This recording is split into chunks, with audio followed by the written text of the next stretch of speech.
Mes parents m'ont forcé à cuisiner et à nettoyer tout le week-end pour la fête de ma sœur avec 50 invités. Quand j'ai demandé de l'aide, maman a ri, tu es la seule sans un vrai travail. J'ai souri, j'ai posé les assiettes et je suis parti. 1 heure plus tard, ma sœur a appelé en pleurant, qui as-tu appelé, point. Ma mère m'a présenté à mon propre patron comme celle qui était au chômage. Elle l'a dit fort. Elle l'a dit de la façon dont les gens disent les choses qu'ils ont gardées en réserve avec un petit sourire satisfait, comme si elle corrigeait une rumeur. 40 invités dans le jardin, des guirlandes lumineuses au-dessus de nos têtes, l'odeur du poulet que j'avais fait mariner toute la nuit encore sur mes mains. Et ma mère dans sa belle robe bleu marine, me désignant d'un geste comme si j'étais un exemple à ne pas suivre. Voici Émilie, a-t-elle dit au grand homme en veste grise. Celle qui est au chômage. Elle a été d'une si grande aide ce week-end, n'est-ce pas, chérie?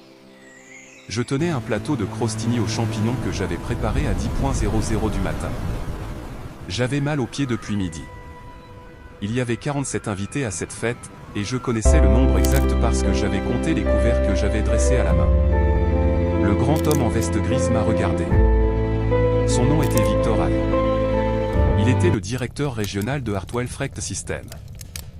Il était aussi l'homme qui avait approuvé ma dernière évaluation de performance où il avait écrit « Le leadership opérationnel d'Emily Carter a été l'une des contributions les plus déterminantes pour la division régionale ce trimestre. » Il était mon patron, et ma mère venait de me qualifier de chômeuse en face de lui.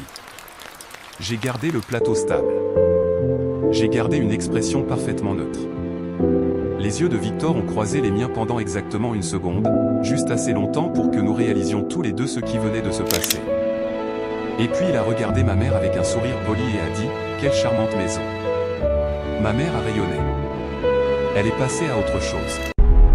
Je suis resté là pendant encore 3 secondes. Ensuite, j'ai posé le plateau sur l'îlot de la cuisine, j'ai enlevé mon tablier, je l'ai plié sur un tabouret de bar, et je suis sorti par le garage. Je me suis assise dans ma voiture dans l'obscurité. Et je l'ai appelé. Laissez-moi revenir en arrière car cette fête n'est pas le point de départ de cette histoire. Cela a commencé un jeudi soir, 3 semaines après le début d'octobre, quand ma mère m'a appelé à 8h47 du soir et a dit « Nous avons un petit problème avec le traiteur ». J'étais assise sur mon canapé dans l'appartement que je loue dans le centre-ville, mangeant un reste de soupe, regardant quelque chose sur mon ordinateur portable. Je gère les corridors d'expédition du centre et du sud-est pour Hartwell Frecht System, ce qui signifie que je supervise 11 centres régionaux, 37 employés, et des contrats de plusieurs millions de dollars à travers 4 États. J'avais enchaîné les appels consécutifs depuis 7h00 du matin. Mes pieds n'avaient pas quitté mon bureau avant 4h15 de l'après-midi. J'étais fatigué de cette manière particulière qui a moins à voir avec le sommeil qu'avec le poids constant d'être responsable de choses importantes. Quel genre de problème, ai-je demandé. Donna a annulé, a dit maman.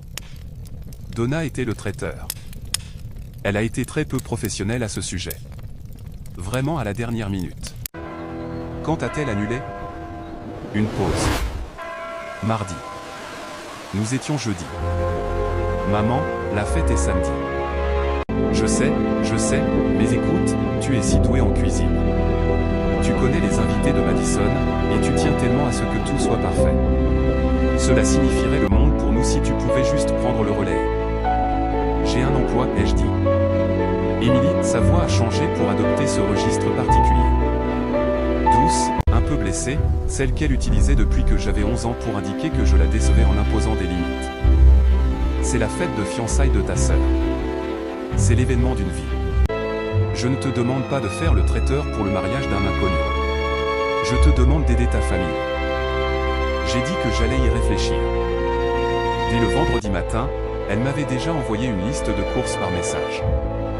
Ma sœur Madison a 3 ans de moins que moi. Elle est belle d'une manière spécifique et naturelle qui a toujours fait que les pièces se réorganisent autour d'elle. Elle s'est fiancée à Preston Webb en septembre. Preston étant le genre d'homme dont le nom de famille apparaît sur les ailes des hôpitaux et dont la poignée de main dure toujours exactement le bon temps. La fête de fiançailles était l'idée de Madison. La liste des invités était celle de maman. Le lieu était la maison de nos parents à Clearwater Hills, qui est une grande maison de style colonial bien entretenue que papa a rénovée lui-même à l'époque où Carter et son rénovation faisaient encore principalement des travaux résidentiels.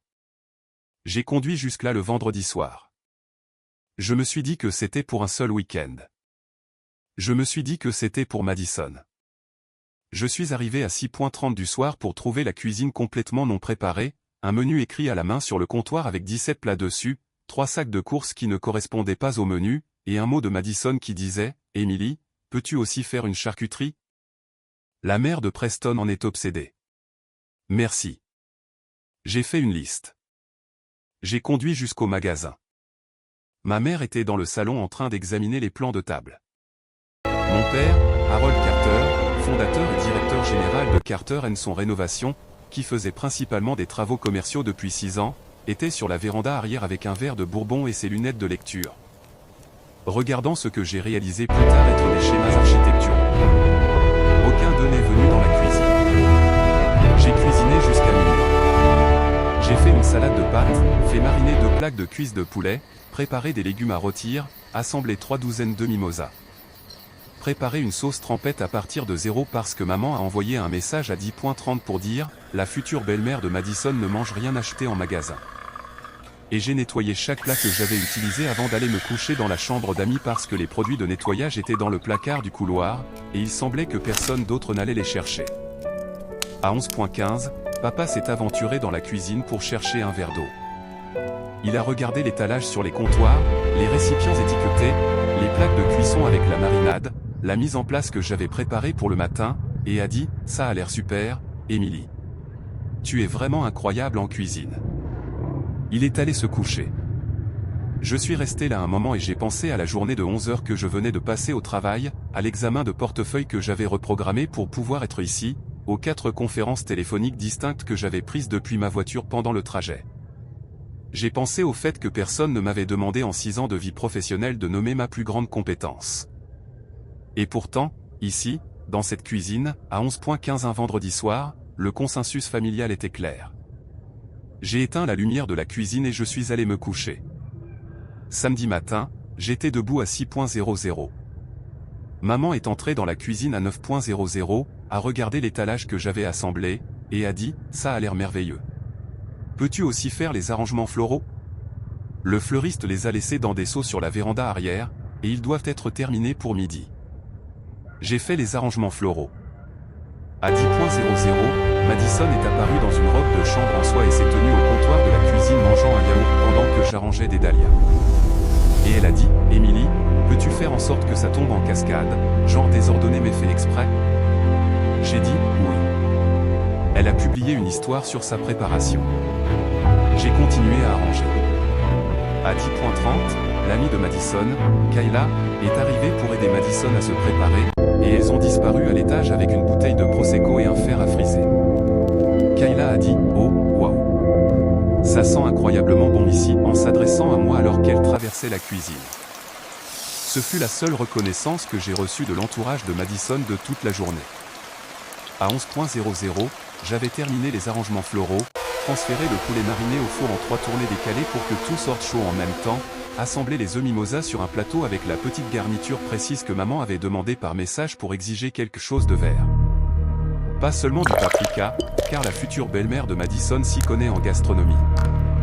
J'ai disposé la planche de charcuterie, et fait 2 corrections au placement des nappes parce que papa avait décidé à 10h45 que la longue table devait être repositionnée.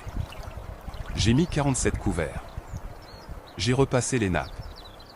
J'ai passé l'aspirateur dans le salon parce que ma mère a remarqué une trace près des plaintes et a dit « Je le ferai moi-même, mais mon dos me fait mal ». Madison passait de temps en temps. Elle se faisait coiffer. Elle se faisait faire les ongles. Elle m'a envoyé 2 messages. Une fois pour changer le poulet des cuisses au blanc parce que la mère de Preston n'aimait pas la viande brune, ce qui signifiait que je devais faire une 2e course à l'épicerie à 1h00 de l'après-midi, mon 3e voyage au magasin en 2 jours. Et une fois pour demander si je pouvais déplacer toute l'installation des amuse-gueules de 6 pieds vers la gauche parce que ça rendait mieux visuellement. Je l'ai déplacé de 6 pieds vers la gauche. À 2h00 de l'après-midi, je me suis assise pour la première fois sur une chaise pliante dans le garage parce que chaque chaise d'intérieur avait été repositionnée pour la fête. J'ai mangé un morceau de pain et j'ai bu un demi-verre d'eau et j'ai regardé une étagère de vieux pots de peinture pendant environ 4 minutes. Ensuite, je suis retourné à l'intérieur. Je n'ai pas demandé d'aide car chaque fois que je l'avais fait par le passé, demander de l'aide avait abouti à une conversation de 20 minutes sur le fait que j'étais hypersensible et ingrate et que Madison avait tellement de choses à gérer en ce moment. Et n'était-ce pas bien que j'ai cette flexibilité? Tu travailles à domicile, Emily. Ce n'est pas comme si tu avais un vrai emploi du temps. Je travaille à domicile 3 jours par semaine. Les 2 autres, je suis au bureau. Je gère un corridor d'expédition à 9 chiffres, mais j'ai de la flexibilité. Et dans cette famille, flexibilité signifie disponibilité. Et disponibilité signifie que tu es celle qui répond présente. Les invités ont commencé à arriver à 4.00. À 5.30, j'avais fait 2 allers-retours à l'îlot de la cuisine avec des plateaux vides, rempli le seau à glace, réorienté une assistante traiteur que ma mère avait embauchée pour une aide légère et qui passait la majeure partie de son temps à parler au barman. Et régler un problème de cuillère de service que Madison avait décrit comme toute une histoire. À ce stade, mes pieds dépassaient le stade de la douleur. Ils étaient entrés dans cette zone engourdie et lointaine qui signifie que vous êtes debout depuis 11 heures et que votre corps a tout simplement cessé d'envoyer des mises à jour. Je traversais le patio arrière avec un plateau de crostini aux champignons quand j'ai entendu la voix de ma mère. Victor, je suis si heureuse que Harold ait pu vous convaincre de venir. Laissez-moi vous présenter. Voici Emily, celle qui est au chômage. Elle souriait doucement comme si elle n'y avait même pas réfléchi. Je suis resté là avec le plateau. Victor m'a regardé. J'ai gardé le visage impassible. Victor a dit, quelle charmante maison.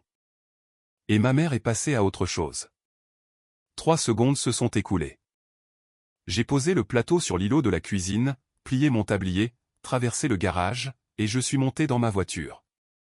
Je me suis assise dans l'obscurité pendant 90 secondes, à simplement respirer.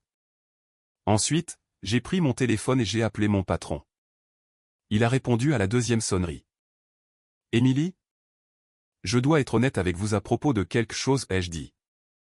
J'ai annulé notre dîner de mercredi parce que ma famille m'a demandé de rentrer à la maison et d'aider pour une fête. J'ai cuisiné et nettoyé depuis hier après-midi. Je suis désolé d'avoir reprogrammé, et j'appelle parce que ma mère vient de me présenter à vous comme celle qui est au chômage, ce qui, comme vous le savez évidemment déjà, n'est pas exact, et je ne sais pas trop quoi faire de cela. Silence au bout du fil. Pas inconfortable. Victor n'était pas le genre de personne à créer des silences inconfortables. Il était le genre de personne qui traitait le silence comme quelque chose qui valait la peine d'être utilisé. Emily, a-t-il finalement dit. Votre père est-il Harold Carter? Carter aime son rénovation? Mon estomac s'est noué exactement comme il le fait quand un ascenseur se met en mouvement. Oui, ai-je dit. Il m'a appelé il y a 6 semaines, a dit Victor. À propos de la construction des installations de fourniture médicale. Nous avons eu des discussions préliminaires. Il m'a invité ce soir spécifiquement pour parler de l'offre. J'ai regardé l'arrière de la maison de mes parents à travers le pare-brise, chaque fenêtre brillant, le son de la fête étouffé et joyeux. 6 semaines. Mon père préparait cela depuis 6 semaines. La fête n'était pas seulement pour Madison. C'était une opportunité. Le capital social de Madison, la belle maison, le bon type d'invité, la bonne atmosphère, et j'avais été la main-d'œuvre qui avait rendu cette atmosphère possible. La servante qui tenait les plateaux pendant que papa concluait des marchés. Je ne savais pas, ai-je dit. Je vous crois, a dit Victor. Une longue pause. Dois-je partir, a-t-il demandé. J'ai regardé la maison pendant encore 3 secondes. Non, ai-je dit. Entrez à l'intérieur. J'ai raccroché, j'ai démarré la voiture, je suis rentré chez moi. Je dois expliquer qui est Victor parce que pour comprendre ce qui s'est passé ensuite, il faut comprendre ce que cela signifie quand quelqu'un comme Victor prête attention à quelque chose. Victor est directeur régional de Hartwell Freight System depuis 11 ans. Avant cela, il a passé une décennie dans la logistique commerciale avec 2 autres entreprises, qu'il a toutes 2 quittées en bons termes, ce qui en logistique est assez rare pour être souligné. Il est minutieux, calme et méthodique d'une manière que les gens prennent parfois pour de la passivité jusqu'à ce qu'ils le voient démonter une négociation de contrat comme un chirurgien. Il est aussi, j'ai fini par le comprendre, quelqu'un qui prend les petites choses au sérieux. La première fois que j'ai réalisé cela, c'était pendant ma 2e année chez Hartwell quand j'ai remarqué qu'il avait écrit une note manuscrite d'une demi-page à notre coordinatrice des installations après qu'elle soit restée tard pour régler un problème de chauffage. de ventilation et de climatisation avant la visite d'un client. Pas un courrier électronique, une note manuscrite. J'y ai pensé pendant un certain temps. J'avais été son manager régional le plus productif au cours des 3 dernières années. Nous avions ce que je décrirais comme une relation professionnelle fondée sur le respect mutuel et, plus important encore, sur la compétence mutuelle. Il savait ce que je pouvais faire. Je savais comment il travaillait. Quand je soumettais des recommandations, il les lisait attentivement et posait des questions de suivi spécifiques, ce qui, d'après mon expérience, est le signal le plus clair que quelqu'un réfléchit vraiment et ne fait pas juste cocher une case. Quand il a dit « je vous crois », j'ai su qu'il le pensait au sens littéral et factuel, non pas pour me rassurer, mais comme une évaluation. Il avait aussi, lors de ce bref échange sur le patio, regardé ma mère me présenter comme étant au chômage alors que je me tenais là avec un plateau que je portais depuis 2 heures. Victor est une personne très observatrice. Il m'a dit plus tard, des mois plus tard en passant, que ce qu'il avait remarqué n'était pas le mot chômage. C'était le fait que j'avais gardé le plateau parfaitement droit. Vous le teniez depuis un moment, a-t-il dit. Oui, ai-je dit. Il n'a pas vacillé. Je suis rentré chez moi, j'ai préparé du thé, je me suis assise dans ma cuisine et j'ai attendu. Les appels manqués ont commencé à 6h15. Maman, puis papa, puis Madison, puis encore maman, un numéro inconnu, puis un vide, et ensuite le nom de Madison à nouveau. Le message est arrivé à 6h34. Émilie, que se passe-t-il? Papa est dehors avec cet homme et maman est dans la salle de bain. En plus, maman pleure. Qui est cet homme pour toi? J'ai posé le téléphone face vers le bas et j'ai fini mon thé. À 6h42, papa a appelé depuis le numéro de Madison. Sa voix était la voix qu'il utilisait pour les choses sérieuses. Pas en colère, pas encore, mais contenue. Prudente. Émilie. Salut, papa. Reviens ici. Je suis rentré chez moi. J'ai besoin que tu reviennes à cette maison tout de suite. Je ne vais pas faire ça. Une pause. Je pouvais entendre les bruits de la fête en arrière-plan. Étouffé. Quelqu'un qui riait. Le tintement des verres. Victor y pose des questions, a-t-il dit. Alors réponds-y, Émilie. Une plus longue pause. Il a corrigé ta mère devant le groupe avec lequel elle se tenait. Il lui a dit. Il lui a dit ton titre. J'ai laissé cette image s'installer. Le visage de ma mère. Le sourire se figeant. Ses amis qui regardaient. Il a dit que tu gérais 37 employés à travers 4 États, a dit papa. Il a dit que tu étais chez Hartwell depuis 6 ans. Il a dit que ton corridor était responsable de l'un de leurs contrats régionaux les plus performants. Une autre pause. Ta mère ne savait pas. Elle en savait assez pour m'humilier, ai-je dit. Elle ne savait juste pas que cela te coûterait.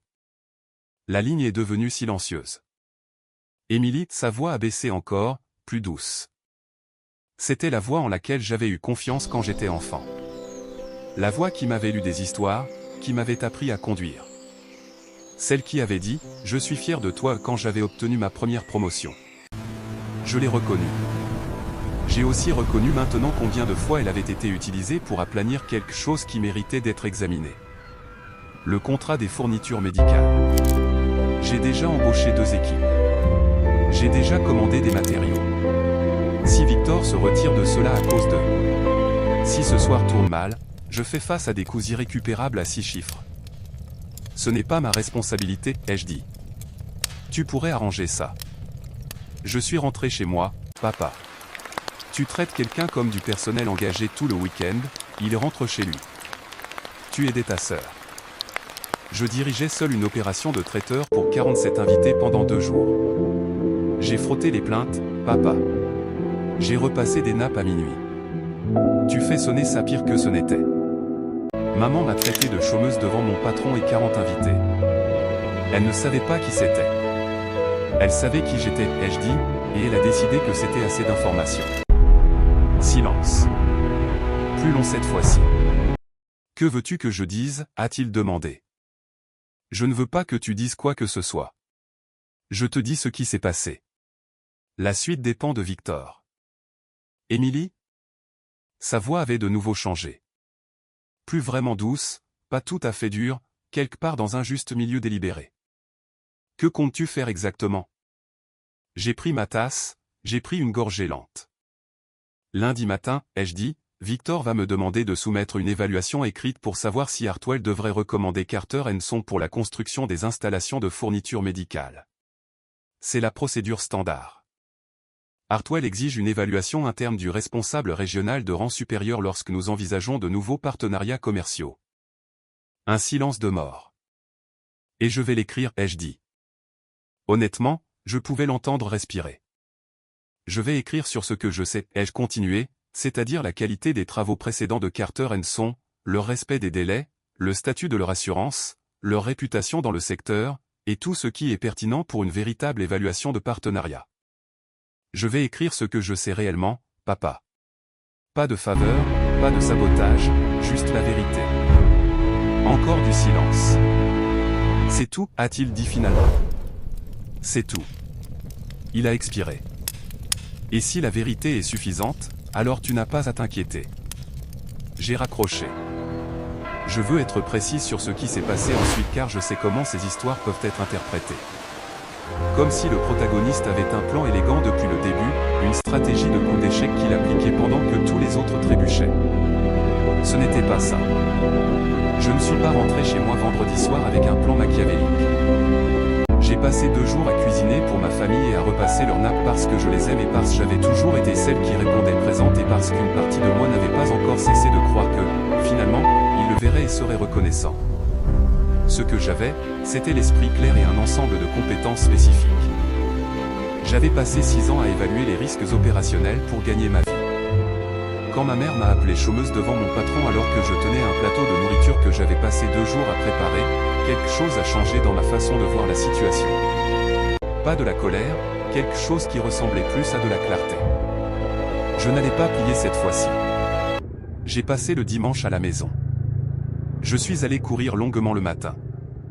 J'ai préparé le petit déjeuner. J'ai fait la lessive. À 11h00 du matin, j'ai reçu un message vocal de ma tante Roberta disant qu'elle avait été à la fête et qu'elle prenait simplement des nouvelles, avec le ton que les gens utilisent quand ils veulent des informations. Je ne l'ai pas rappelé. À 1h00 de l'après-midi, ma mère a envoyé un message, « Pouvons-nous parler ?»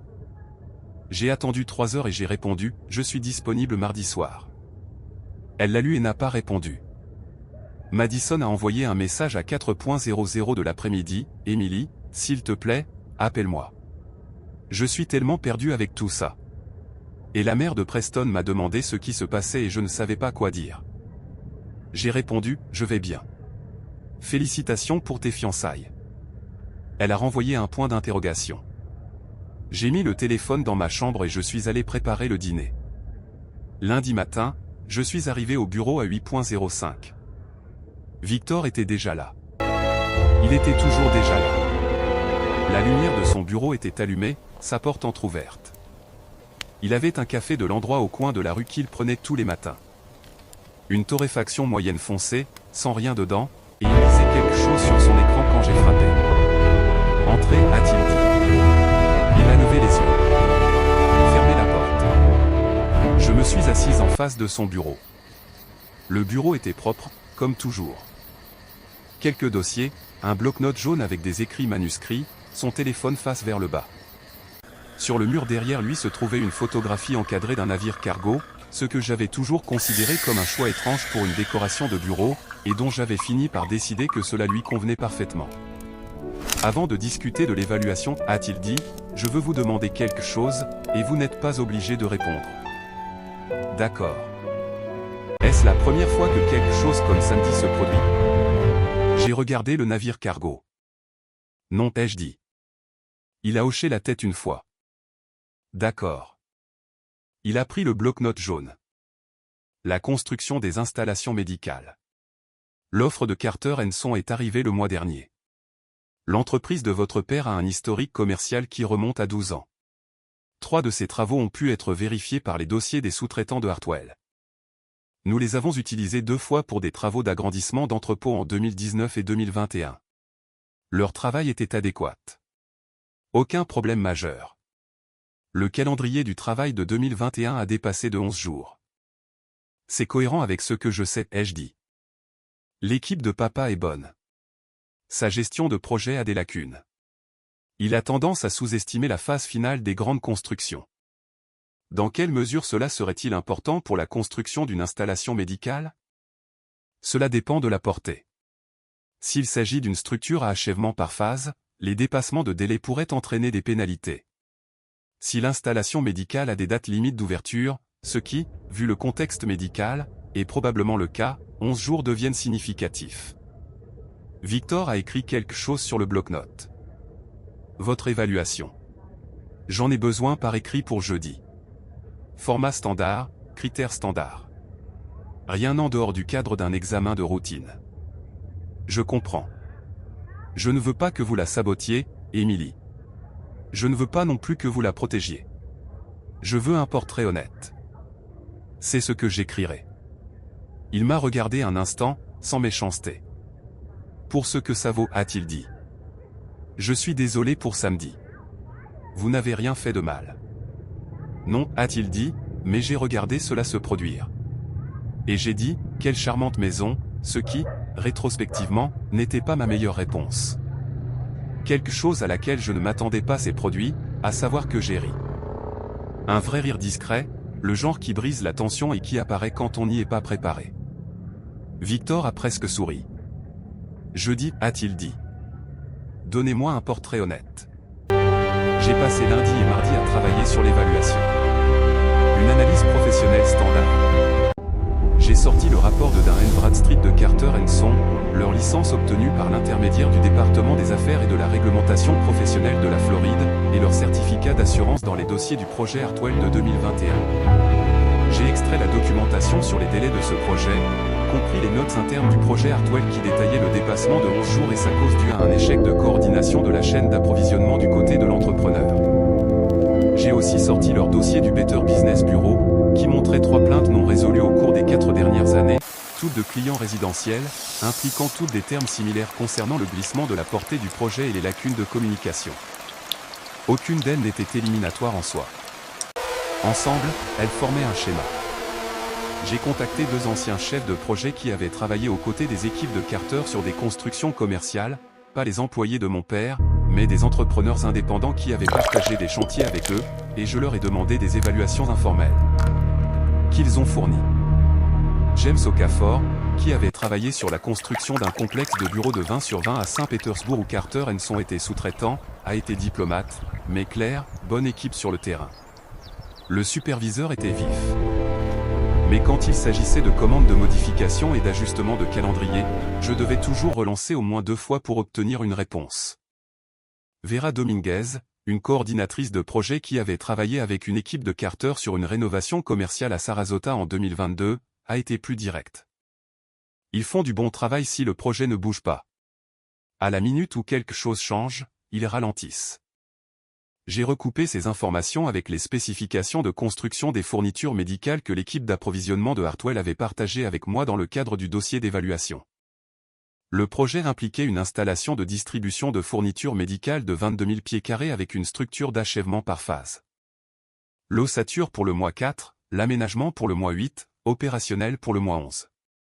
Le contrat comprenait des clauses de pénalité pour les jalons de phase manqués, de 8500 $ par jour de dépassement du délai.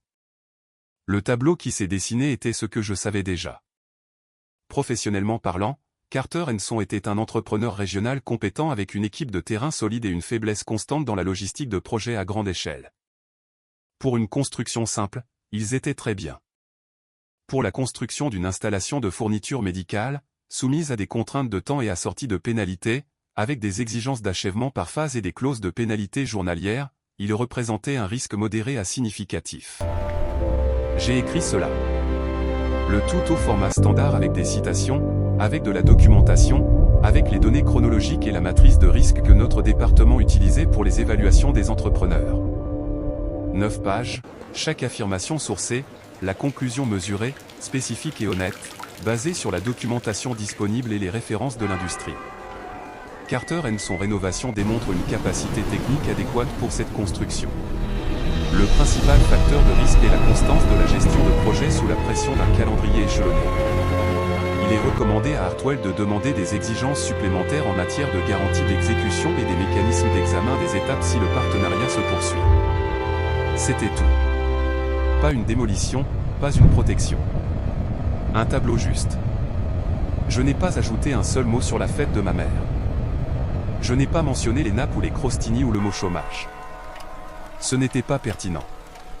Ce n'était pas non plus là, j'ai réalisé, que résidait mon pouvoir. Mon pouvoir résidait dans l'exactitude du document. C'était la seule chose que j'avais vraiment eue. Ma mère a appelé mardi soir comme je lui avais dit qu'elle pouvait le faire. Elle a commencé par le genre d'introduction qui annonce que des excuses arrivent mais ne sont pas encore tout à fait là. Je veux juste comprendre ce qui s'est passé samedi, Émilie. J'ai l'impression qu'il y a eu une sorte de malentendu.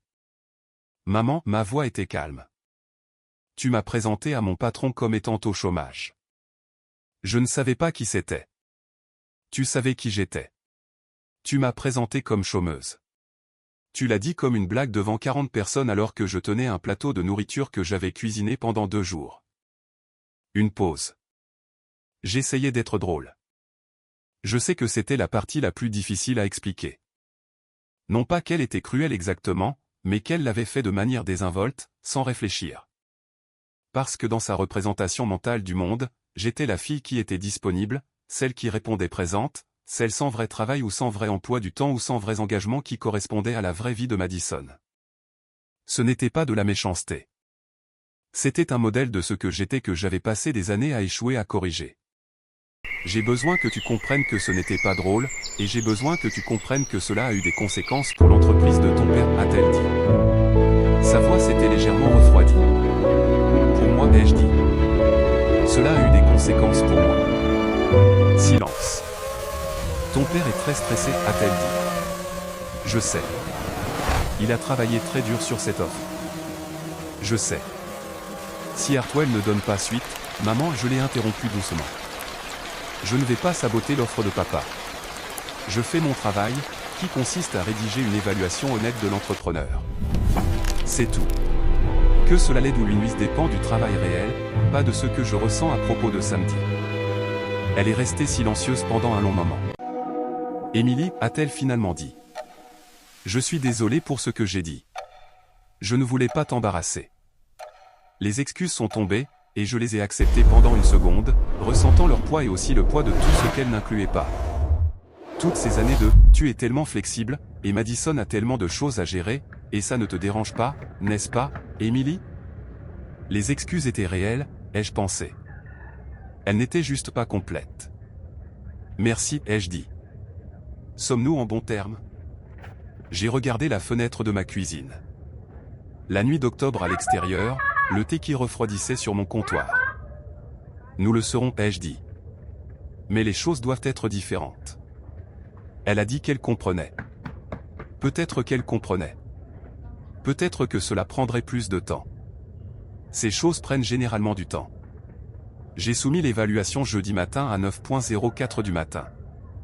Victor l'a lu pour midi. Il a programmé un appel de suivi avec l'équipe d'approvisionnement des fournitures médicales pour la semaine suivante. Il ne m'a pas dit l'issue de cet appel parce qu'il n'avait pas à le faire. L'évaluation était le produit de mon travail, et ce que l'entreprise choisissait d'en faire dépasser mon niveau d'autorité. Ce que je sais, c'est ceci. 3 semaines plus tard, mon père m'a appelé.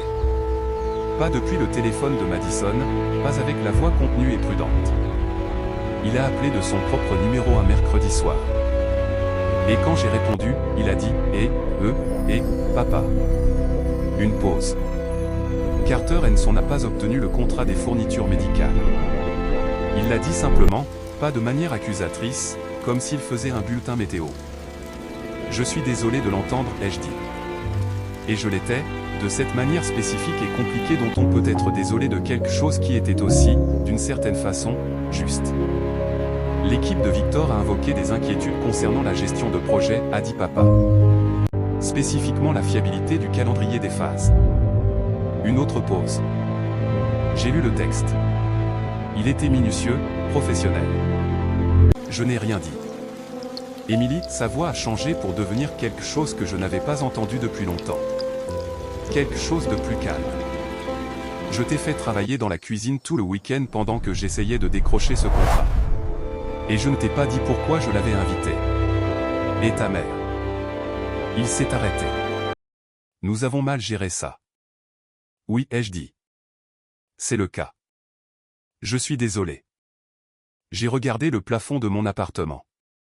À l'extérieur, je pouvais entendre la circulation. Les bruits familiers de ma propre vie. La vie que j'avais construite, celle qui, depuis la maison de mes parents, ne ressemblait à rien. Merci de dire ça, ai-je dit. Nous avons parlé pendant encore 20 minutes. Ce n'était pas une résolution. Ce n'était pas une scène de film où tout est réparé en un seul appel téléphonique, mais c'était un début. Hésitant et honnête, deux choses que ma famille n'avait pas toujours réussi à être simultanément. Madison s'est mariée le mois d'avril suivant. J'étais demoiselle d'honneur, ce qui signifiait que je me suis présentée au dîner de répétition, à la cérémonie et à la réception, et j'ai mangé la nourriture que quelqu'un d'autre avait cuisinée, et j'ai dansé, et à la fin de la nuit. Madison m'a trouvé près de la sortie et m'a serré dans ses bras pendant un long moment sans rien dire. Je l'ai serré dans mes bras en retour. Elle m'avait envoyé un long message en novembre après que tout se soit tassé. Elle avait écrit qu'elle n'avait pas compris à l'époque à quel point elle avait pris les choses pour acquises. Qu'elle avait toujours supposé que ça ne me dérangeait pas parce que je ne disais jamais rien. Qu'elle n'avait jamais vraiment réfléchi à ce que cela signifiait que j'étais toujours celle qui répondait présente. Elle n'avait pas tort. Je les avais habitués d'une certaine manière. J'avais été si fiable pendant si longtemps que ma fiabilité était devenue invisible, faisant simplement partie du paysage comme des meubles. La personne qui répond présente devient la personne qui est toujours disponible. Et la personne qui est toujours disponible devient la personne qui n'a pas de vrais engagements. Et la personne qui n'a pas de vrais engagements est celle qui est au chômage. Ce que je sais maintenant, ce que je dois continuer à savoir car c'est l'une de ces vérités qui nécessite un entretien, c'est qu'être doué pour quelque chose ne vous oblige pas à vous sacrifier pour cela. Je suis une bonne cuisinière. Je suis aussi une bonne responsable de la logistique. Aucun de ces faits ne signifie que je dois à quiconque un accès illimité à mon temps, à mon travail ou à mon amour-propre. J'ai dit cela à Victor une fois, pas comme une confession, mais juste en passant lors d'une évaluation trimestrielle alors que nous nous étions brièvement éloignés du sujet. Il y a réfléchi un moment. C'est exact, a-t-il dit. Puis il est retourné aux chiffres du 3e trimestre parce que Victor est Victor.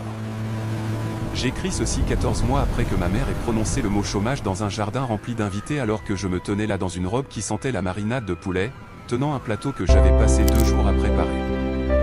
Voici ce que je veux que vous compreniez.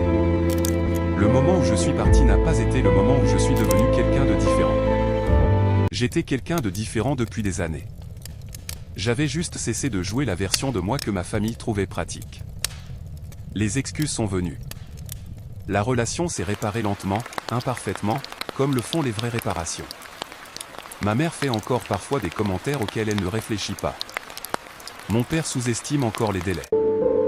Madison envoie encore des messages tout en majuscules. Ce sont des gens que j'aime et ils sont imparfaits, tout comme moi.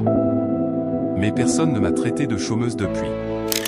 Et la prochaine fois que quelqu'un me tendra un menu à 10.00 du soir un jeudi et me dira « ça ne te dérange pas, n'est-ce pas ?» Je penserai à une veste grise, à un navire cargo sur un mur et au sentiment de clarté spécifique que l'on ressent en quittant une fête pour entrer dans sa propre vie.